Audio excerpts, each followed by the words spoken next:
Hey everybody, my name is Morgan, and welcome back to the YouTube version of Podcast of the Dragon, the part of the show where I am a lot more visible and a lot less prepared, and I talk about the Wheel of Time on Prime, which has dropped today, and I am going to watch the first 3 episodes, and you will get my reaction as I watched it. I have not watched it yet. It is 4:28 Pacific time. It just dropped. I'm super excited. Are you ready? I'm so ready. Okay. I'm almost too excited to start. Okay. Gonna start. Episode 1. Leavetaking. Ready? Go.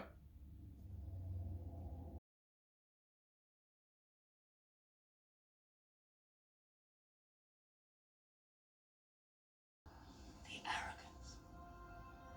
Okay, we've seen this When bit. they failed, the seas boiled. Mountains were swallowed up. Cities burned.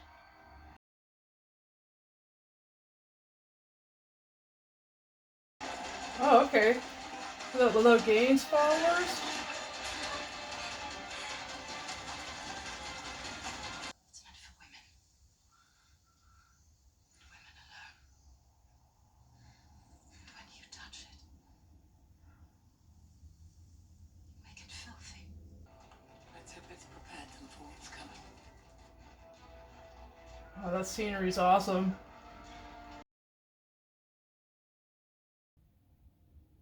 I like how they're not showing, it doesn't look like they're showing the flows unless it's like they're actually doing a perspective thing, because you didn't see the flows for Leandrin. Lady playing Leandrin, Kate Fleetwood, looks badass. She looks like scary and mean. Um, and having the Red Odds just kind of run him down, they just look like so fierce. I dig it. Her costumes, the costumes are great. I'm not part of the whole, I want my medieval people to look all dull and drab. I'm like, it's fantasy. I don't give a shit. I love the colors, the brightness. It just, I am really into it.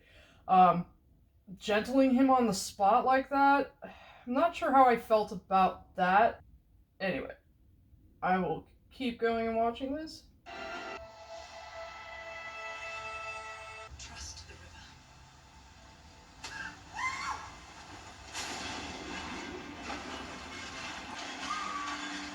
Nice that they braided her hair ahead of time.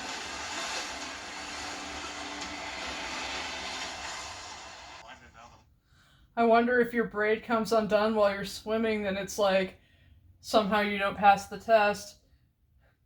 She's like, is it still wrapped together?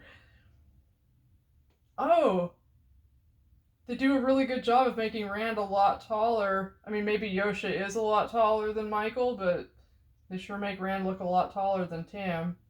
God, he's cute. I love his fuzzy sweater. I dig it. Got the cart, you got the horse, you got the spear. 100%.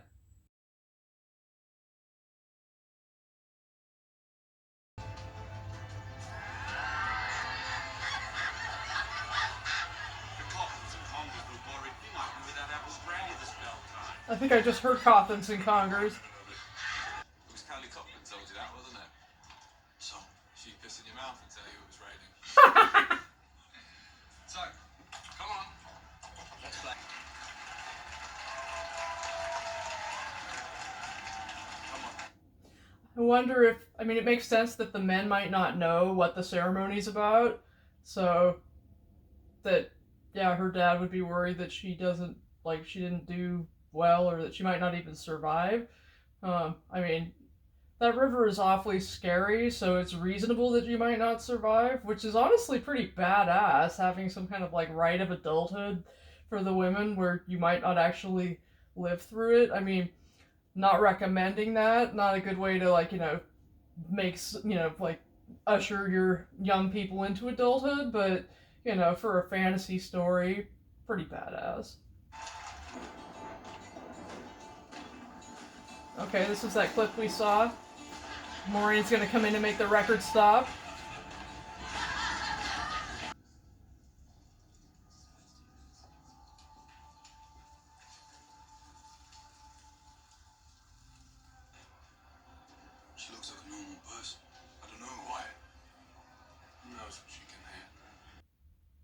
English. They say, one has to die and can turn the battle on her own.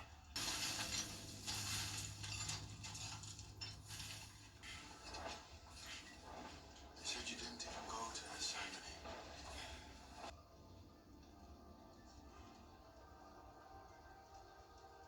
I know. So I don't mind the narrative of Perrin being married. I think that honestly it's a reasonable change because they can't show his internal thoughts, so you can't get the constant him thinking about how distressed he is on having killed White Cloaks. Also, from everything that we've seen from the little bits, they're making the White Cloaks a hell of a lot scarier and just more evil and more effective. So nobody's going to be very sympathetic to parents, breastfeeding about, oh my god, I killed White Cloaks, I killed White Cloaks. Everybody's going to be like, good, good that you killed them, and nobody's going to understand or be able to identify with his just soul crushing guilt over the fact that he killed White Cloaks because they're not getting the internal narrative of his whole life being afraid of hurting other people, being afraid of losing control, all of that other kind of stuff. So this thing with him being married, and I'm assuming that it's true. I haven't watched far enough to see if he's gonna kill his wife, but this bit here where he's like, "You didn't even go to her ceremony. I love you. Yeah, I know." And obviously, it seems like she's pregnant. He grabs her belly. Getting the impression that she's jealous of Egwene, um, and that's interesting. That's interesting. I like the chemistry between Perrin and Egwene, and frankly think they would be an amazing couple. And if in the show they completely got rid of Fael and Gowan and put Perrin and Egwene together, I would be a very happy person. It's done. I rather hope you're going to be just like your dad. I know.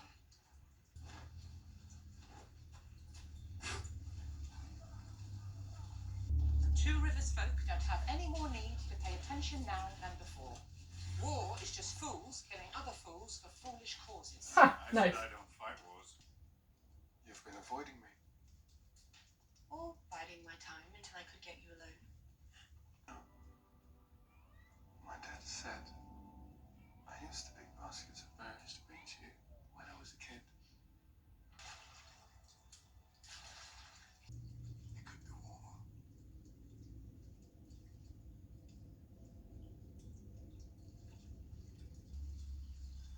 Nice. Fall asleep. You act as if I had some say in the matter. What happened out there today? Being in wisdom. No husband. No kids.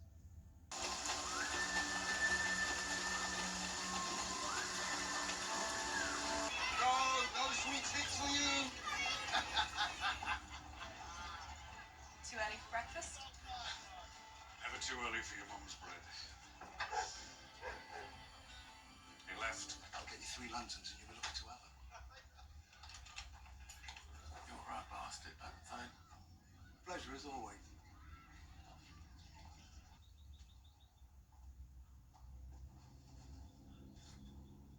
Thought you might be here. I've got my life here. A wife for her.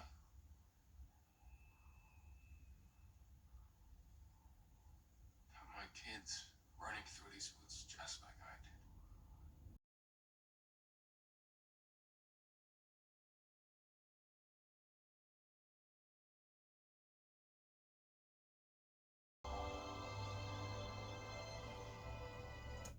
They do a really good job of making that like sad, making Rand actually act like a grown up about it, which I really appreciate. I really appreciate that he like respects her choice, behaves like an adult about it.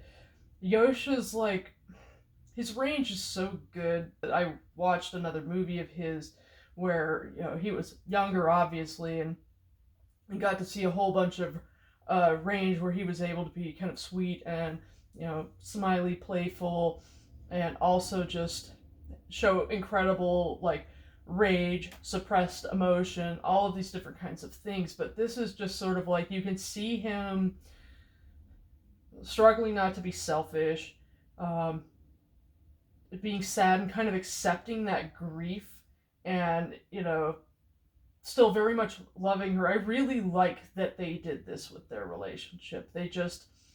They're both so immature in the first book, and they're younger. They didn't age them up very much. They only aged them up a couple of years. They made her actually the same age as Rand instead of 2 years younger, and I just I appreciate it. I appreciate him acting like a grown up about it.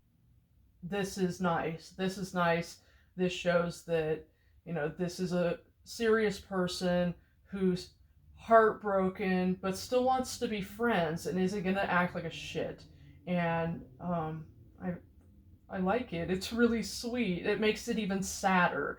Like they're gonna do everything they can to make everybody just want to die when they end up not being together. And well played. Make us all just feel like terrible pain. And I hope that they make it. I don't want people to feel like Egwene's the bad guy because it seems like that's a trope, or it's typical in shows where there seems like there's love and chemistry between people, but it's like the woman doesn't want to be with the man for whatever reason, and then it's like she's the bad guy. And I don't want that to be a thing. I don't want it to be a thing where his channeling means that she's like no for whatever reason. Better that her channeling means he's like no for whatever reason. But from little stills or little bits where we see them like holding hands later on, or she sees him, they meet up after they've been separated, and she's grabbing his face, they look really happy. Or in the trailer where he's like, we've lost too many people already, I can't lose you. They are going to be recommitted to their relationship once they're out in the world together, and it's all of a sudden like everything's up in the air and there are no rules anymore. I think that they're going to break our hearts, and I hope they break our hearts in a way that nobody's the asshole. It's just fucking sad. I just want it to be sad and tragic and make us all just want to like lie down and die, but not be angry with anybody. And I hope that they do it that way, and I really appreciate how grown up he is being. I could ask the same of you. You're not from here, are you? When she was only 13, she realized she could listen to the wind, and they turned her away. See, people say you're too young to be the wisdom, and I disagree. Even if you have only had that braid for, what, a year or two? Good job at making Moraine seem vaguely menacing. Not sure how I feel about the idea of White Tower being elitists and that they would turn away a totally capable channeler just because she was poor and ragged. That's so contrary to canon that, yeah, don't care for that so much. Maybe, yeah, I don't know. I can't see a reason why they would have that be a thing. And the fact that they know that listening to the wind is actually channeling, it's interesting. Also, appreciate that they're using like mom and dad and using swear words that are swear words that we use. We've heard bitch and prick, and now he's using shite. And I like that. I know a lot of people were hoping that they would keep to the made up swear words of the stories, and I crossed my fingers and really hoped that they wouldn't because they're silly. Flaming, bloody, okay. Some of them, just no, no. So, glad that they're doing this, because, yeah, I think they're silly. And so, perfectly happy that they're actually just using regular swear words that are going to appeal to regular people. Another year-ish. How was what? Nothing. Bollocks. Something happened with the Gwen.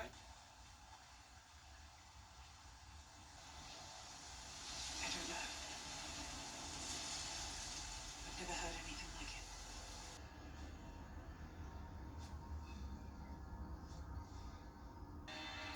Oh, damn. A dragon's fango sheep. Seen that before. I think the wine spring inn is so pretty. Buy some lanterns for the gods. Don't stay up mountain too long. I won't. The scenery is so pretty. Maybe we should be at belltime to light a candle for her. The life that's given to us. They have matches. Take comfort from it.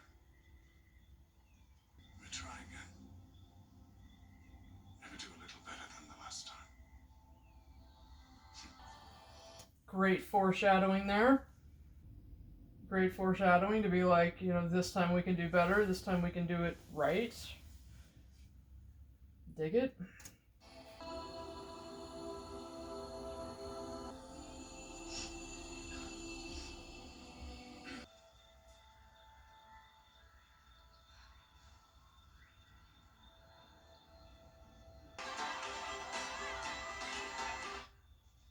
The Fade has Trollocs with it. Dozens. We need to leave. Now.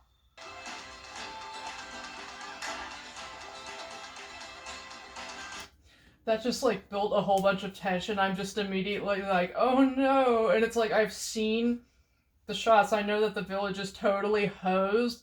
And I also know that like a whole bunch more people die in the show than did in the books because like RJ really struggled to like, it's like he inflicted a whole bunch of suffering on his characters, but he struggled to do it in the sense of like actual loss of people that they loved or actual like death upon the characters. Tom Maryland, like when Rand brings his dad in, he's like, some died last night, not that many, but even, one is too many, or I can't remember his exact quote. And it looks like a fuck ton of people will die from the bit that we get from the trailer. And so just hearing this, like, we gotta go now, is just basically we've gotta leave and leave all these people to be slaughtered. Or else maybe try to lead them away. I don't know, but it seems terrible. Tom, what's wrong? Oh shit.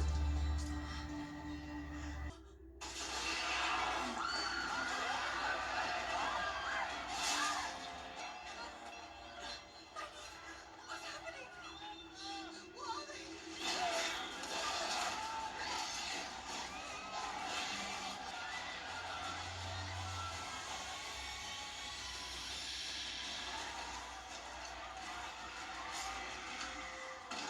Mom! Dad! Where are the girls? They were right here, guys. Where are the girls?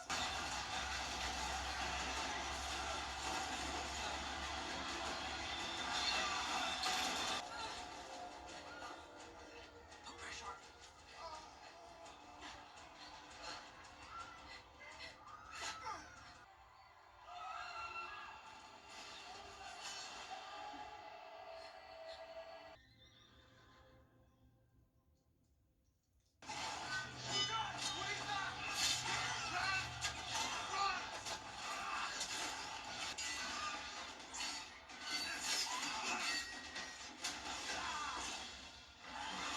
It's a trolley.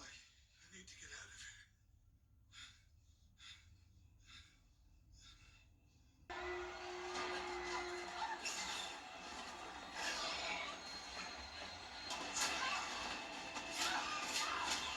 Fuck yeah, no, shake the fuck out of that.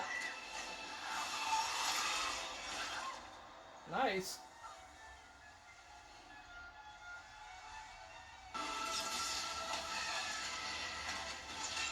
Fuck yeah.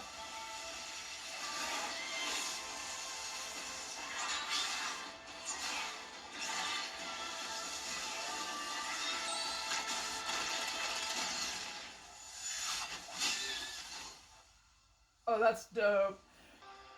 Come and get some of this. Oh, fuck yeah, Daisy.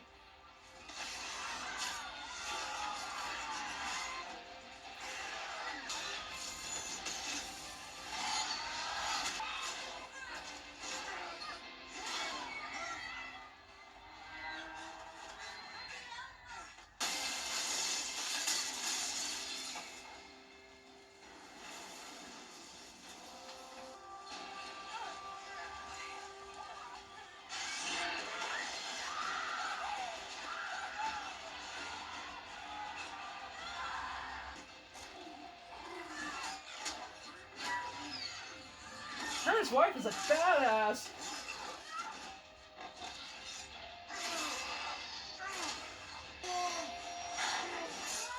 Oh shit.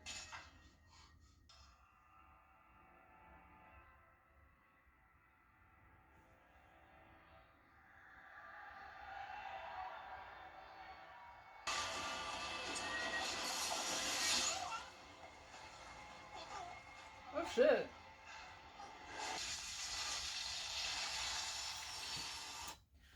also really appreciate the fact that they're kind of paying attention to the laws of physics. Like they show the Aes Sedai when they're channeling, they pull the one power. There's conservation of energy, so they're pulling the one power from different sources. So she's taking it from the air, or from things around her, and then, whether she's, converting it to different sources of energy or whatever, but it's not just like, she's just bam, magic comes from inside her. She's just like a conduit, and they see her, you see her pulling it, or you see other Aes Sedai pulling it from the surrounding area, which is never described in the books, but 100% makes sense. And I mean, in the books, it's described that you're actually pulling it from the true source, but you can't really show that. So showing it this way is great, and it looks great. It looks fabulous. This scene is horrifying and amazing, and hells to the yeah.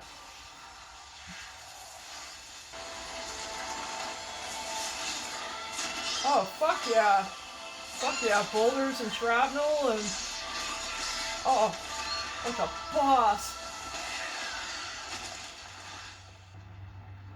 Oh, you boss ass motherfucker. Oh, that's a beautiful shot.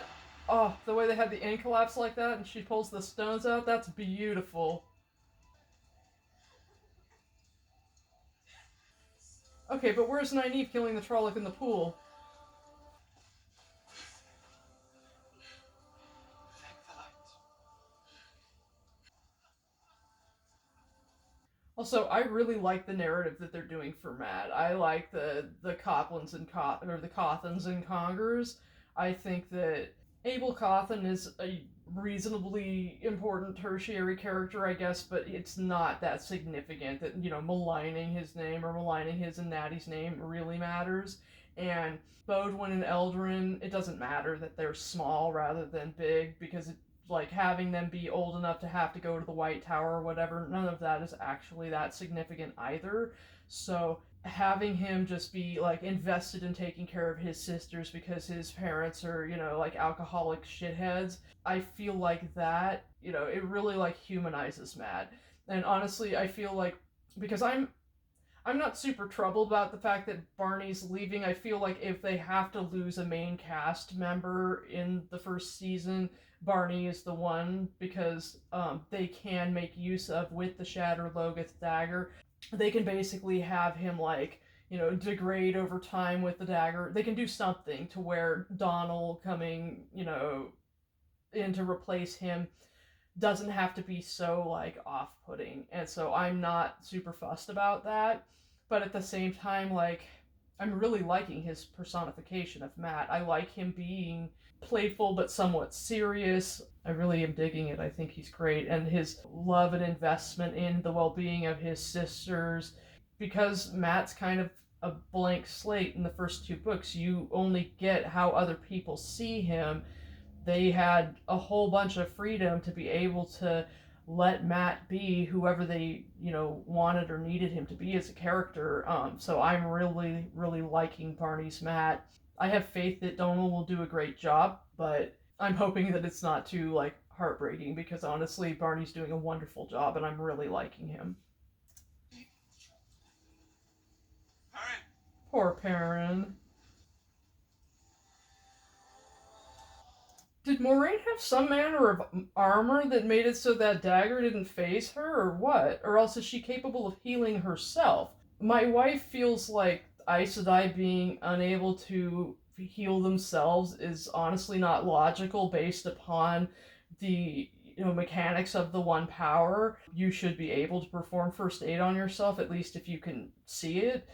I'm wondering if they're changing that, which I'm perfectly okay with, because I feel like if you have, the strength to be able to do it, you should be able to perform certain types of healing on yourself, just because logically you should be able to.